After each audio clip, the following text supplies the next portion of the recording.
Olá, bem-vindos à nossa exploração de hoje. Vamos analisar um material particularmente denso e francamente controverso que recebemos. São trechos do livro Jews Are the Problem, de Ayo H. Kimati. Olá! Como a gente sempre faz aqui, o nosso foco é exclusivamente destilar e apresentar as ideias, a linha de argumentação que está dentro desse material específico. Exato. É muito importante, sublinhar que a gente não está endossando, nem validando, nem concordando com nada do que está expresso aqui. O objetivo é tentar entender a estrutura do argumento do autor, por mais perturbador ou ofensivo que o conteúdo possa ser. É tratar como um objeto de análise mesmo. Perfeito. E a tese central do livro é bem radical, né? E é abrangente. Ele basicamente posiciona os judeus como a causa fundamental de, uma vasta gama de crises globais. Econômicas, políticas, morais, até de saúde, tipo a pandemia de Covid-19. Uhum. E o autor sustenta que existe um plano mestre, secular, e um método operacional consistente por trás disso tudo. Certo. Ok, então vamos investigar como a fonte estrutura essa alegação. Começando pelo que o livro descreve como o suposto playbook, o plano diretor judaico. Onde que o autor diz encontrar as evidências desse plano? Então, a fonte aponta principalmente para dois textos que ele considera essenciais para decifrar o que chama de objetivos judaicos. Primeiro, o Talmud babilônico. Certo. E segundo, os protocolos dos sábios de Sião. E aqui é importante notar, que os protocolos são historicamente reconhecidos como uma farsa antissemita, forjada. Sim, isso é um fato conhecido. Mas o livro trata eles como um documento autêntico e fundamental para o argumento. Entendi. Então, na interpretação do autor, como ele descreve esses textos? Olha, na visão dele, o Talmud é apresentado como um texto que promove perversidade. Inclusive, ele alega que justifica a pedofilia e o assassinato de não-judeus que são chamados pejorativamente de goim e comparados a gado. Nossa! Já os protocolos são descritos como um roteiro explícito para alcançar a dominação mundial e para perpetrar genocídio contra outros povos. Entendi. Então, o livro pega esses textos, um religioso super complexo e outro, uma farsa conhecida, e os apresenta como a base de um plano atual. Mas como ele conecta isso com eventos de hoje? Tem exemplos específicos de como esses protocolos estariam, em ação? Tem, sim. O autor tenta conectar vários eventos a protocolos específicos. Ele cita, por exemplo, o Protocolo V. Protocolo V. Isso. Que, segundo a leitura dele, instrui a incitar discórdia religiosa e racial para fragmentar a sociedade, e impedir que grupos diferentes se unam contra eles. A velha tática do dividir para conquistar. Exatamente. E a fonte usa a dificuldade histórica de alianças entre, por exemplo, nacionalistas negros e brancos conservadores nos Estados Unidos como uma suposta evidência disso. Entendi. Outro exemplo que ele dá é o conflito atual entre Rússia e Ucrânia. Ah, interessante. Como? O livro argumenta que os Estados Unidos, que ele descreve como estando sob influência judaica, estariam manipulando a situação para enfraquecer a Rússia.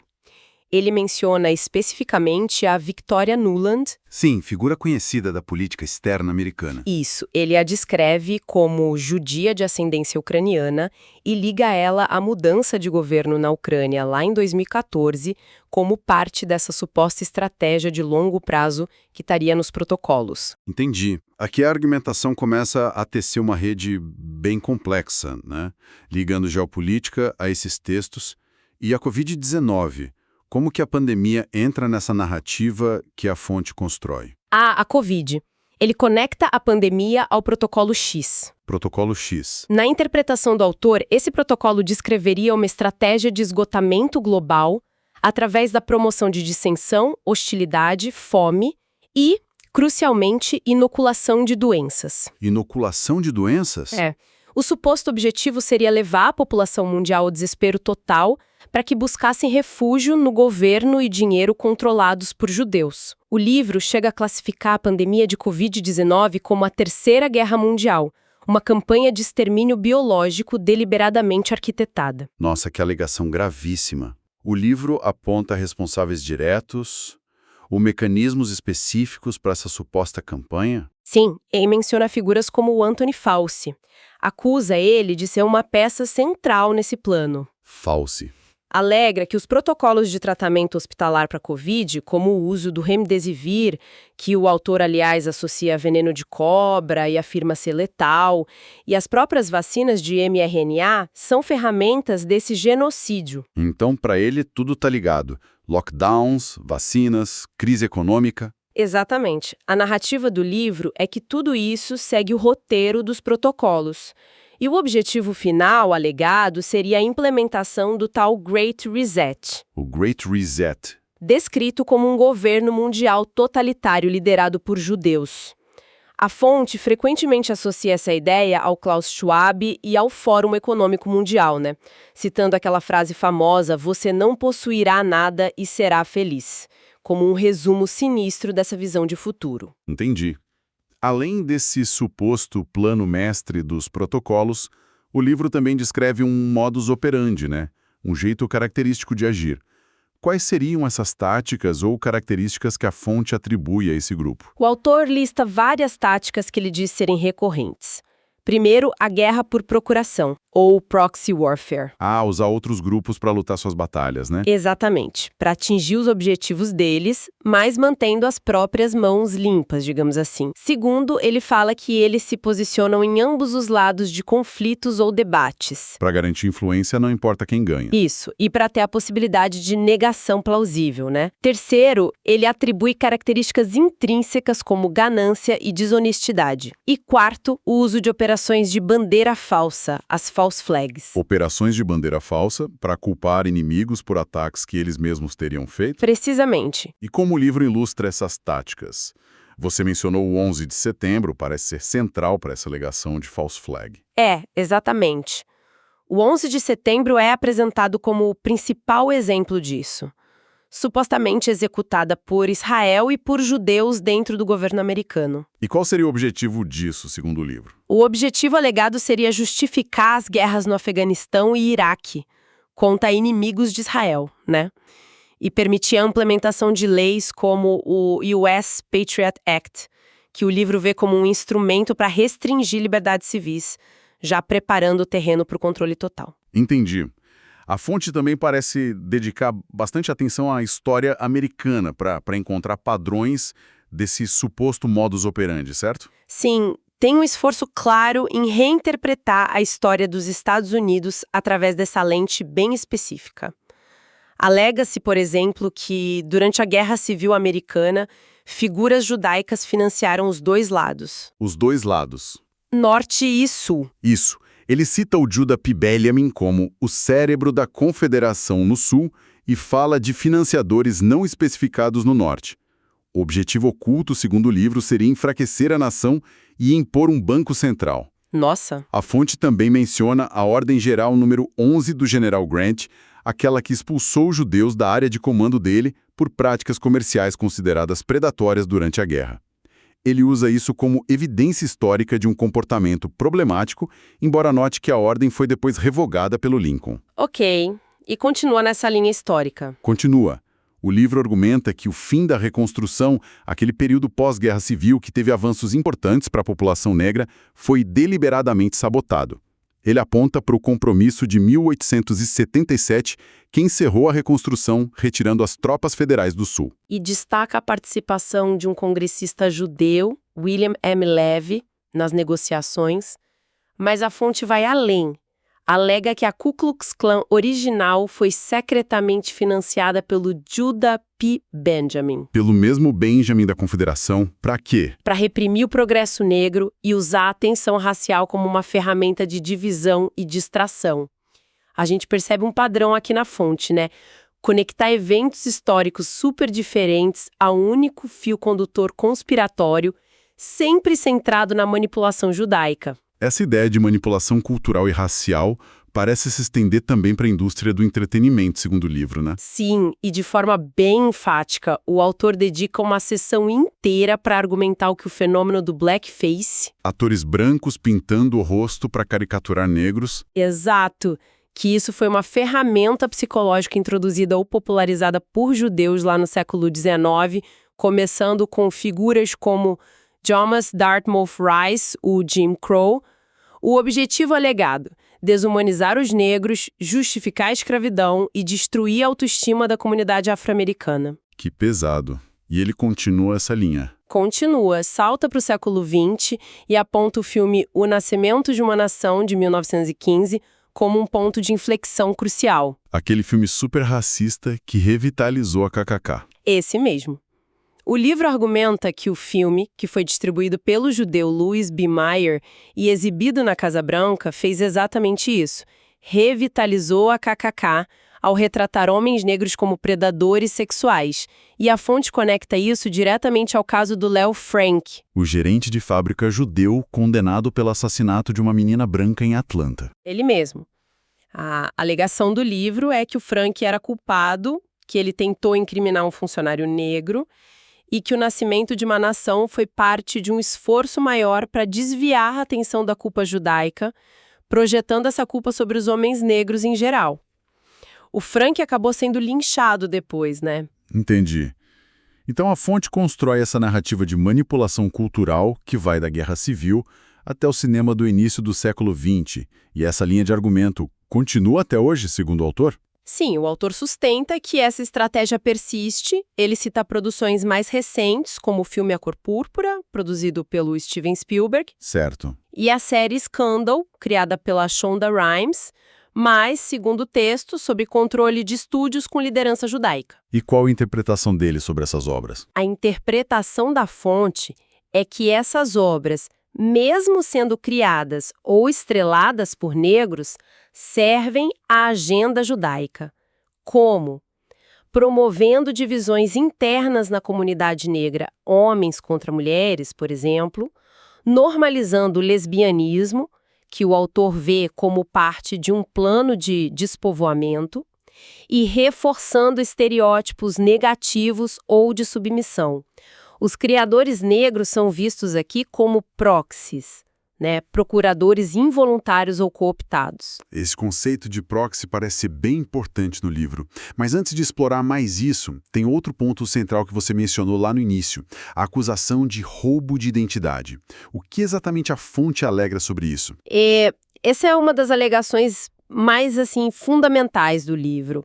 O autor afirma que os grupos que a gente conhece hoje como judeus Ashkenazi da Europa Oriental e sefarditas da Península Ibérica não são descendentes dos hebreus bíblicos. Não são?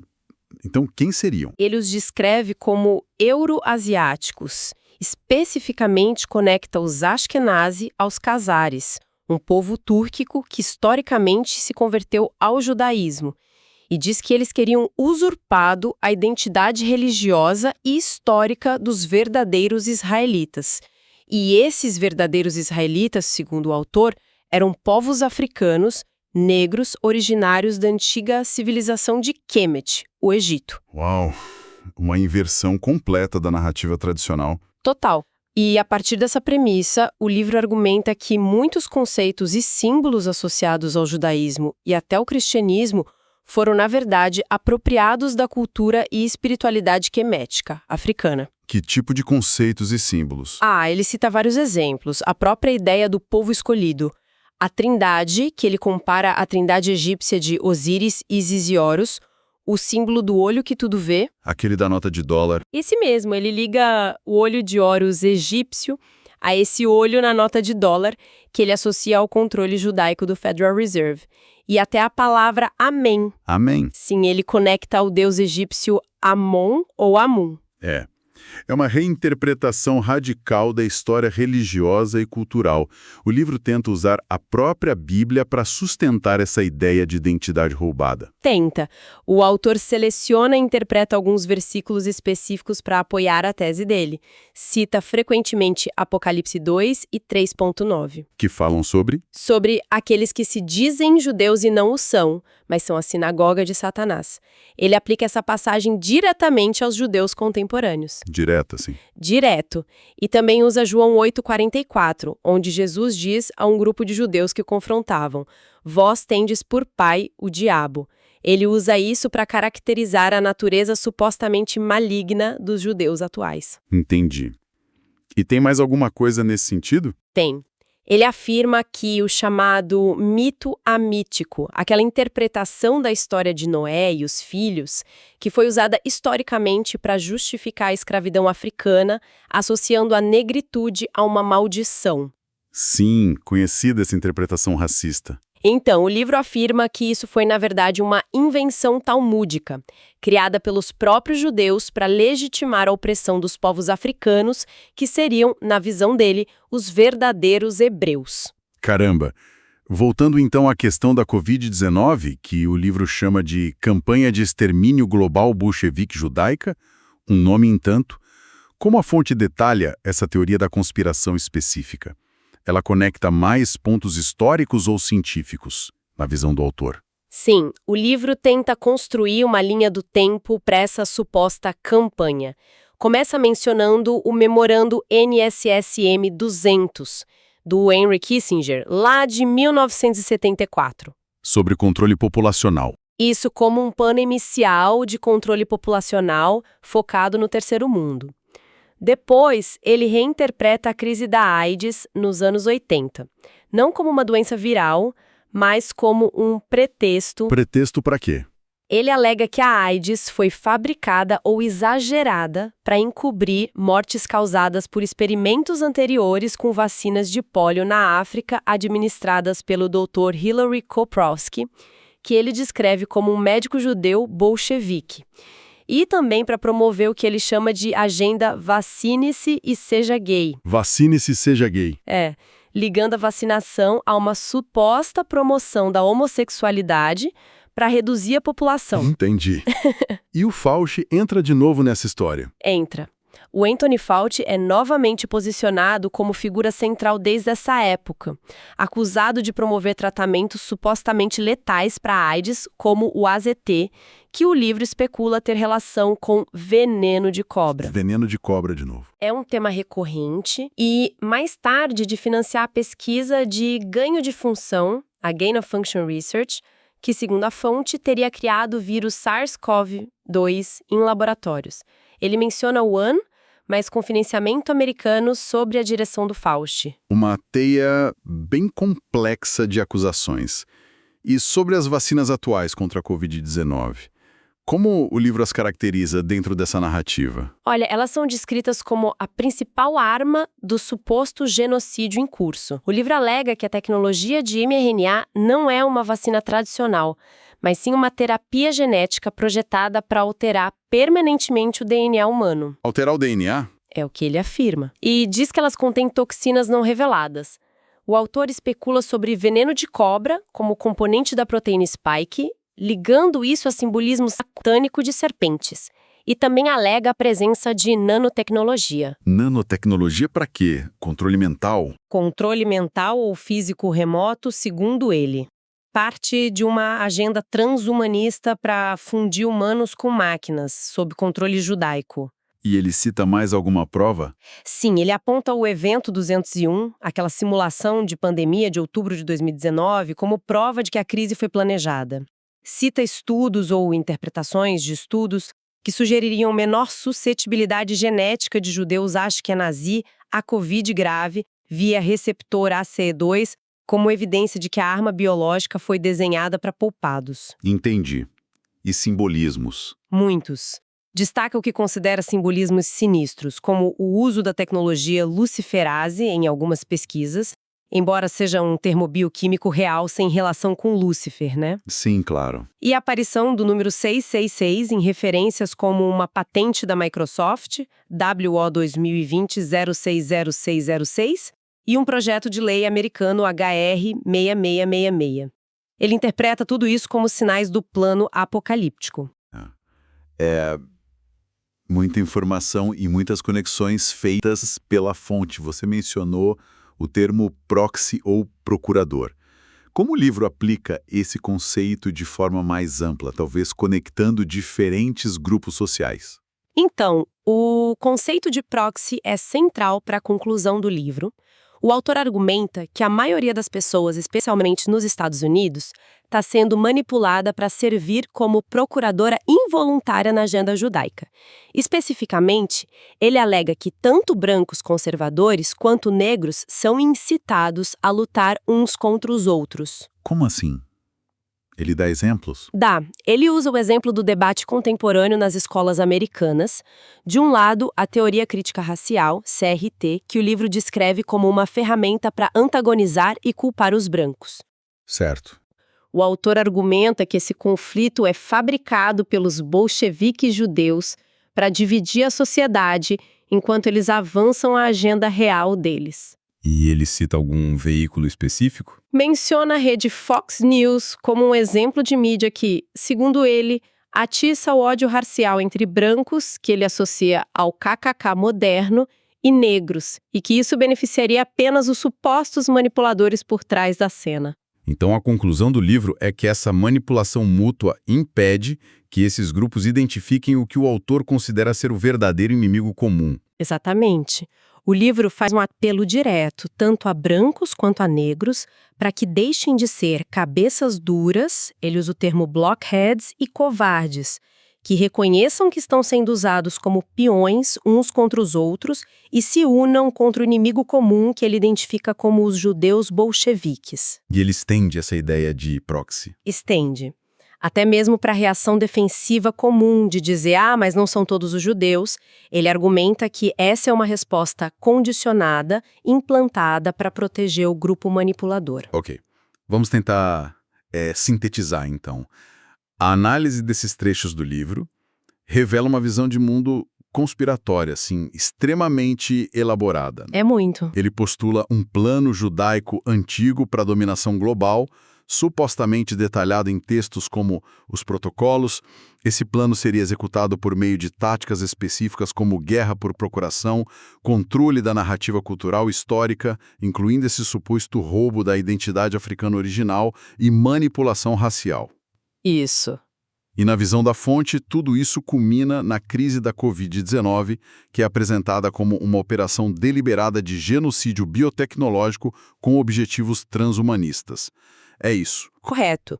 É uma narrativa que interliga de forma muito acusatória eventos históricos vastamente diferentes, figuras públicas, teorias científicas distorcidas, múltiplas teorias da conspiração que já existiam e canaliza tudo para uma única explicação centrada na hostilidade contra um grupo específico, os judeus, a quem o autor consistentemente se refere como bolcheviques. A complexidade e a abrangência dessa construção narrativa são, assim, notáveis, ainda que baseadas em premissas claramente antissemitas e informações factualmente incorretas. E como a gente tem feito ao longo de toda essa análise, é crucial reiterar, o nosso objetivo foi exclusivamente mapear e apresentar os argumentos e a estrutura encontradas na fonte que nos foi enviada. Não há, da nossa parte, qualquer endosso a essas alegações ou a visão de mundo que elas representam. Sem dúvida. E é interessante notar que a própria fonte, como mencionado no material, utiliza métodos modernos de disseminação, né? Como QR Codes, que levam a vídeos e artigos que o autor considera como provas. E ele declara a intenção de continuar essa linha de argumentação em outros volumes. Isso nos deixa com uma reflexão pertinente sobre a dinâmica da informação hoje em dia. Sim, talvez a questão a se ponderar seja essa. Como a própria forma de apresentação, a tecnologia utilizada, essa persistência na disseminação, como isso pode influenciar a percepção e o alcance de narrativas extremas como esta. independentemente da veracidade ou da natureza odiosa do conteúdo. É um ponto para a gente refletir sobre o ecossistema informacional em que a gente vive. Com certeza. Bom, agradecemos por nos acompanhar nesta análise, que foi complexa e desafiadora. Esperamos reencontrá-los em nossa próxima exploração de fontes.